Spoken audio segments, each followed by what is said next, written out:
Hello students, my self Rinkal Goyal और आज मैं कॉस्ट अकाउंटिंग में चैप्टर कॉन्ट्रैक्ट कॉस्टिंग स्टार्ट करने जा रही हूँ। सबसे पहले हम कॉन्ट्रैक्ट का मीन समझेंगे कि कॉन्ट्रैक्ट है क्या। Contract is an agreement between two parties. Contract एक ऐसा एग्रीमेंट है जो तो दो पार्टीज़ के बीच में होता है। अब क्वेश्चन ये अराइज होता है कि कॉन्ट्रैक्ट कॉस्टिंग क्यों की जाती है, क्या रीज़न है कॉन्ट्रैक्ट कॉस्टिंग करने का। तो जैसे कि फाइनेंशियल अकाउंटिंग में किसी भी बिजनेस की फाइनेंशियल पोजीशन को जानने के लिए बैलेंस शीट तैयार होती है, या फिर उसका बिजनेस का प्रॉफिट लॉस जानने के लिए P&L अकाउंट बनाया जाता है। उसी तरीके से एक कॉन्ट्रैक्ट पर जो काम किया जाता है उसका प्रॉफिट लॉस जानने के लिए, या उसमें कितनी इनकम हो रही है, कितने उसके खर्चे हो रहे हैं, उन सबको जानने के लिए कॉन्ट्रैक्ट कॉस्टिंग की जाती है। जैसे कि आप देखेंगे, Contract is a work or job of a large size which continues in one or more than one accounting year। कि कॉन्ट्रैक्ट जो किया जा रहा है वो बिग जॉब्स के लिए, लार्ज साइज जॉब्स के लिए किया जाता है, जो कि एक से ज़्यादा अकाउंटिंग ईयर के लिए चलता है। कॉन्ट्रैक्ट में generally road construction, building construction, bridge construction, dam construction, ये जो वर्क है, ये जो जॉब्स हैं, ये एक से ज़्यादा साल के लिए चलती हैं।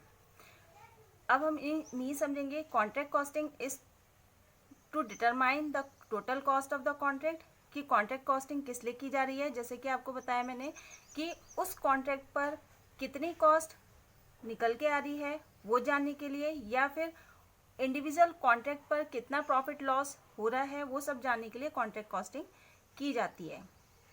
अब आगे जो बात आती है, some technical terms are used in contract costing.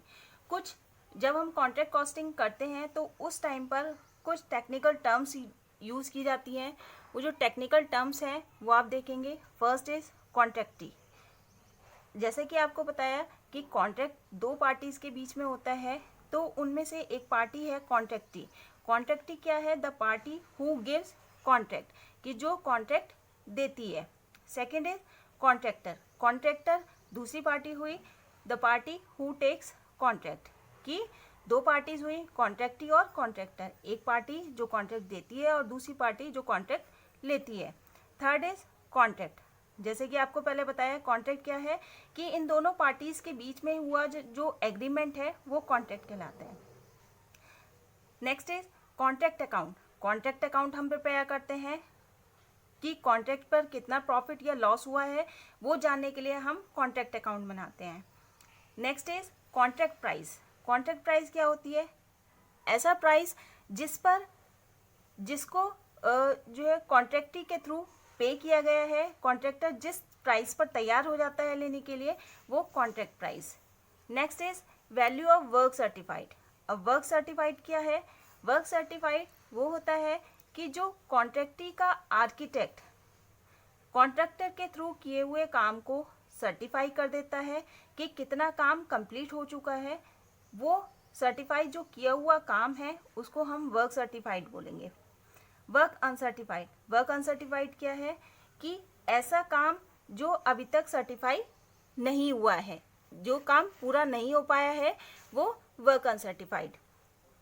रेंटेंशन money. रेंटेंशन money क्या है कि इसको हिंदी में रोकी गई राशि भी बोलते हैं, रोका गया धन, कि ऐसा a specified percentage or portion is retained by the contractee till the completion of the contract, कि कॉन्ट्रैक्ट पूरा होने तक जो अमाउंट, जो राशि कॉन्ट्रैक्टी ने रोक कर रखी हुई है, कुछ परसेंटेज, कुछ पोर्शन, उसको हम रिटेंशन मनी बोलते हैं। इसको हम एक एग्जाम्पल के थ्रू समझेंगे, देखेंगे। देखिए, mister X and mister Y, कि ये टू पार्टीज हैं, कि mister X, mister Y. Mister X is contractee. Mister X जो है एक कॉन्ट्रैक्टी है, और मिस्टर वाई कॉन्ट्रैक्टर, कि mister X contractee, mister Y contractor. Okay, two parties है, टू पार्टीज के बीच में एक एग्रीमेंट होता है कि इसमें क्या है, मिस्टर एक्स ने मिस्टर वाई को एक बिल्डिंग बनाने के लिए, बिल्डिंग कंस्ट्रक्शन के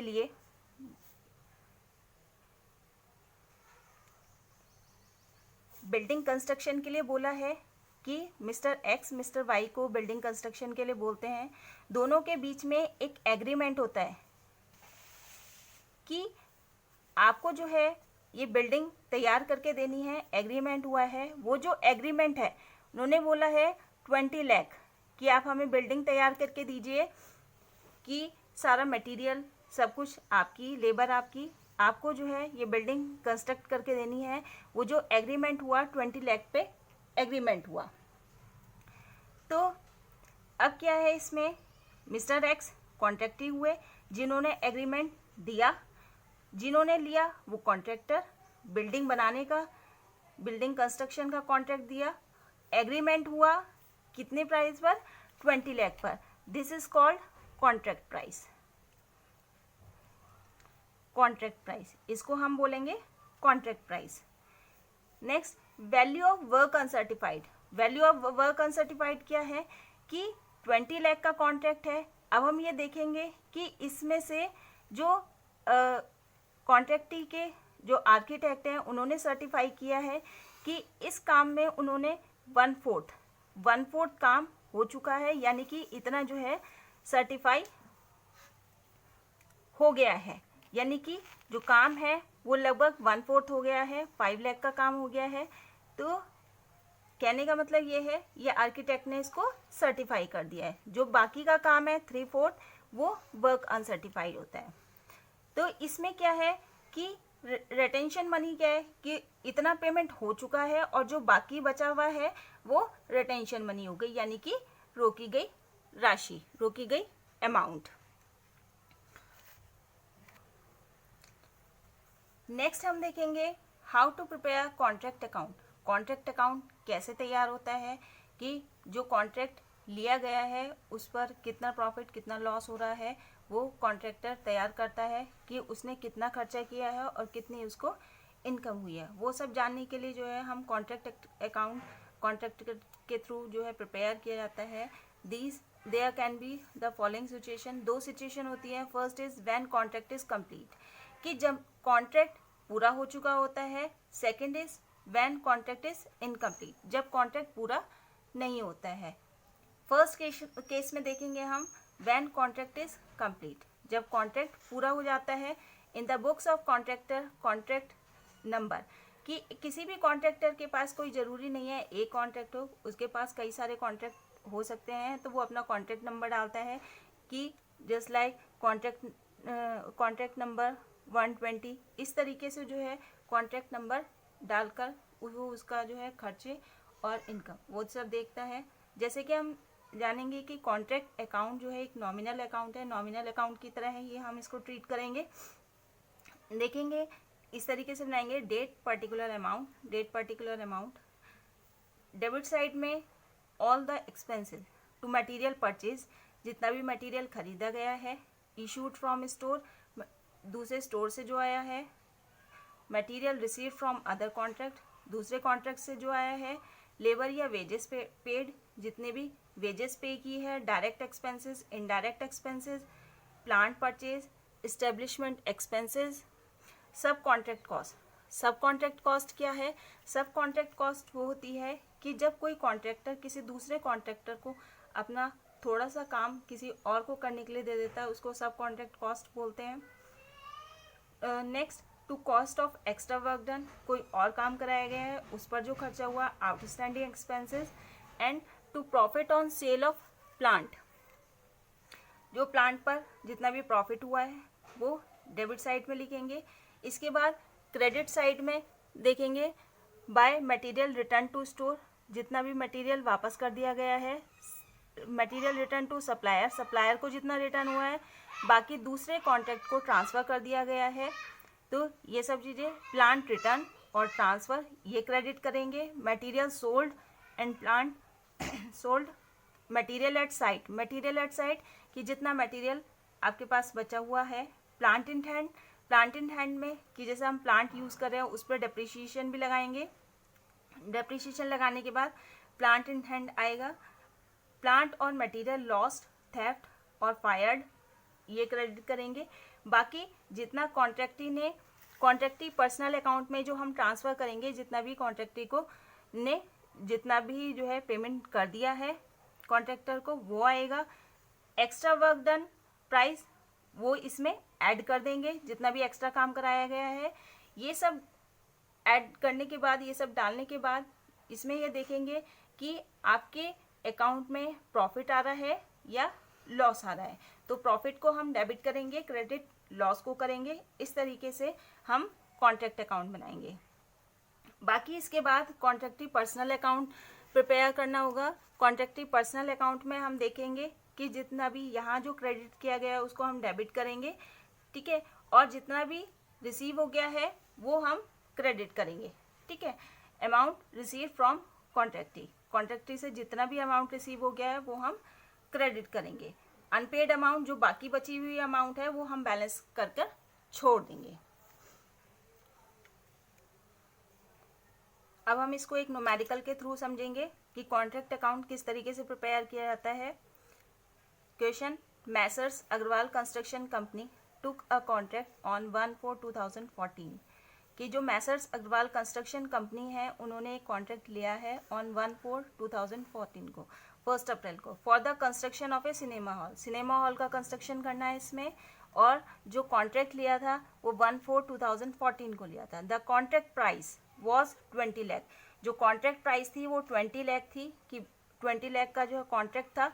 following are the details on 31 March 15 कि ये डिटेल्स दे रखी है 31 मार्च यानी कि ईयर एंडेड पर जो है डिटेल्स दे रखी है। Material purchase from the market से मटेरियल परचेज किया गया है। मटेरियल इशूड फ्रॉम स्टोर, इतने का मटेरियल इशूड हुआ है। वेजेस इतनी दी गई है। प्लांट इशूड एट साइट है। इस्टेब्लिशमेंट एक्सपेंसेस है। Material transfer from other contract कि अदर कॉन्ट्रैक्ट से जो है जितना भी मटेरियल ट्रांसफ़र हुआ है। मटेरियल सोल्ड, मटेरियल सेल किया गया है, उसकी कॉस्ट जो है 50,000 थी लेकिन सेल किया गया 60,000 में। मटेरियल स्टोलन 40,000 कि इतने का चोरी हो गया है material. Sale of waste material कि जो वेस्ट मटेरियल था वो सेल किया गया 250 रुपीज़ में। मटेरियल रिटर्न टू स्टोर को इस मटेरियल रिटर्न किया गया है, वापस हुआ है 80,000 का। Plant sold on 1 October 2014। Plant sale हुआ था लेकिन कब हुआ था? 1 अक्टूबर 2014 में। डेट का ध्यान रखेंगे। उस टाइम पर जो कॉस्ट थी 50,000 एंड जो सेल हुआ था वो 30,000। अब हम इसको देखेंगे कि कॉन्ट्रैक्ट कंप्लीट ऑन 31/3/2015 यानी कि जो हमारा कॉन्ट्रैक्ट है वो कंप्लीट हो चुका है 1 अकाउंटिंग ईयर में। Prepare a contract account and charge 15% depreciation per annum on plant पर जो है 15% डेप्रिसिएशन चार्ज करना है। अब हम स्टार्ट करते हैं इसको सॉल्व करना। सबसे पहले आइटम्स हम इसके देखेंगे। Material purchase from the market से मटेरियल परचेज किया गया है। First is material purchased 3,50,000। Next, material issued from stores, material issued from stores 3,80,000। Next is 2 भी लगाएंगे, 2 wages paid 6 lakh. Plant issued at site to plant issued 1 lakh। next, to establishment expenses 90,000. Next, material transfer from other contracts. Material transfer from other contracts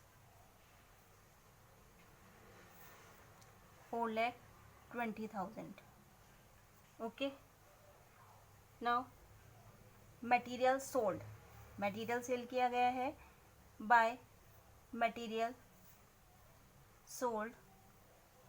material की cost 50,000 थी but cell हुआ 60,000 का, तो material cell जो हुआ 60,000 का, लेकिन अब इसमें जो है आपका प्रॉफिट हुआ है कि कॉस्ट उसकी 50,000 थी, 60,000 का सेल हुआ, तो इसको हम profit on sale of material यहाँ डालेंगे टू P&L अकाउंट, ब्रैकेट में लिख देंगे profit on sale of material.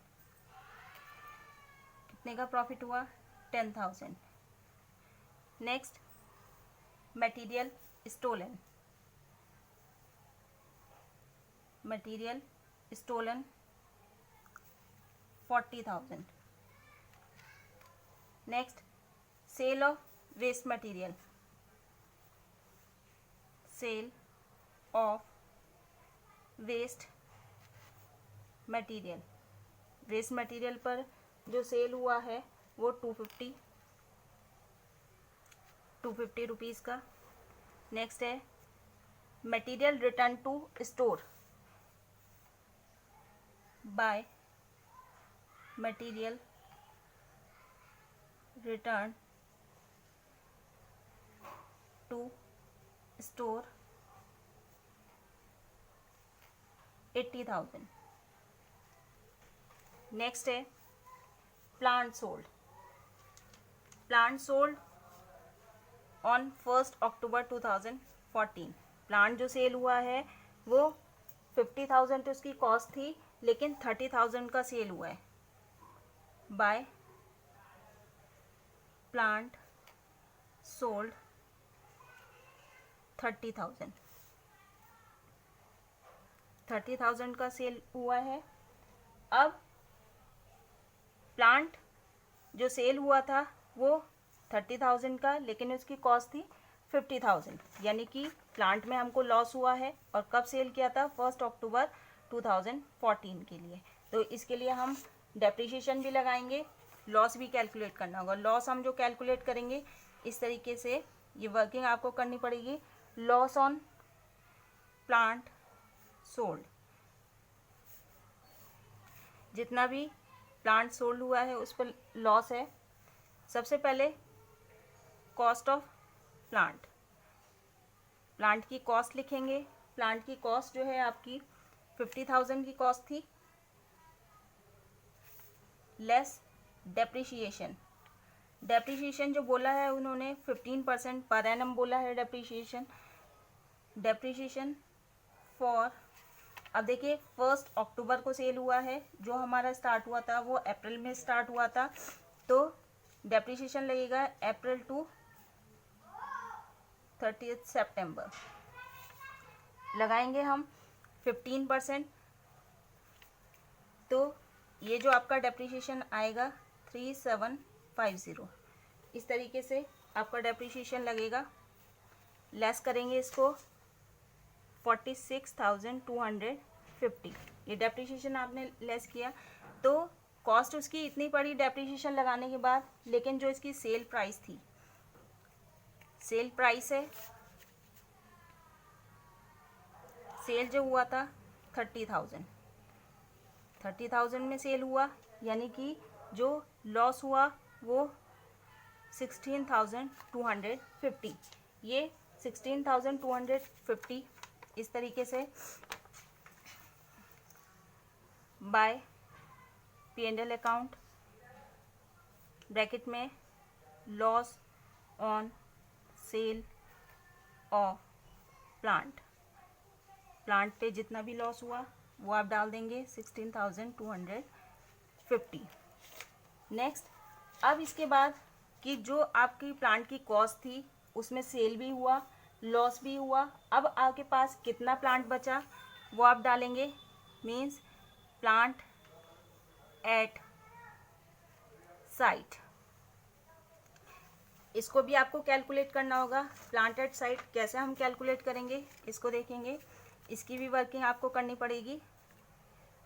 Plant at site,